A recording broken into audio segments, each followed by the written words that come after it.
So I know some people will say this is kind of a hateful video, but I do want to stay up front. I don't really hate Emilia Clarke.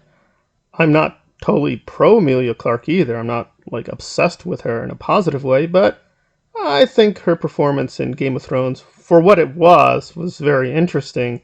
Certainly I had no complaint for her as an actress. I mean, she did what she could. I don't even complain about her defending Daenerys, although I disagree a lot with her defending Daenerys. What I'm a little frustrated with is the ending of Secret Invasion and how that seemed to nullify the way that character worked at the beginning. And that's kind of the problem with Game of Thrones, that the way the characters acted at the end really didn't hold up to how they acted earlier. So it seems like we're looking at a brand new show. Some people might say it's a better show. I think it was a worse show.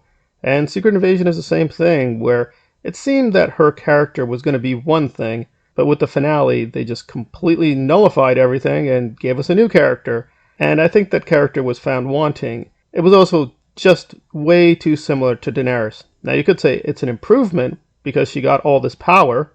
In fact, lots of powers, and she's using it for the good. But that's a functional thing. In terms of structure, it's pretty similar in terms of pulling the rug out and say, hey, we fooled you. It was not a spy thriller. It turned out to be another superhero CGI slugfest, and it was, to me, just very creepy, stupid, not necessary, and really took away from the good things in the series, it having a serious tone, the excellent cinematography, the moody atmosphere, and just replaced it with a very silly, bombastic ending, and she was a major part of this. And I wouldn't put out this video, but this is about, what, the fourth or fifth time with Terminator, Solo, Game of Thrones, now this, and I'm sure I could look through her IMDb and spot a few more cases where it just seems she's not being well served by what she's given as material, where it's like we're given one thing in the story, but by the end of it, we're given something radically different. And she is a good actress, and some actors can pull it off, but I don't think she's one of them. And it's just getting a little tiresome because it's just becoming a trope with her that she's a powerful, mysterious woman, and we think one thing, and by the end of it, oh no, it's the complete opposite. And it's just getting a little tiresome.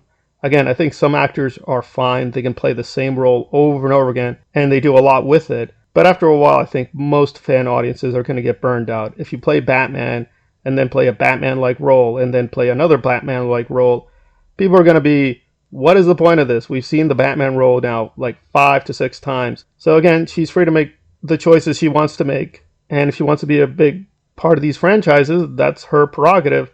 I'm just warning, I think a few fans are getting burned out. And rightly or wrongly, I understand what they were trying to do. It just didn't work out.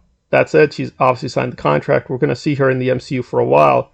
I just think she and her team really need to get together and discuss more thoroughly what choices she's making, because these are her choices. I mean, with Game of Thrones, she was forced to do certain things, and she was on record she was forced to do certain things, and I feel sorry for her, but now she can make a lot of free choices, and she has enough money, so I wonder, why are you doing this? It just seems way too similar to these other roles, which, to me, were not terrible, but beyond a certain point, were very repetitive. So in my opinion, she could really mix it up a little bit more, in my humble opinion.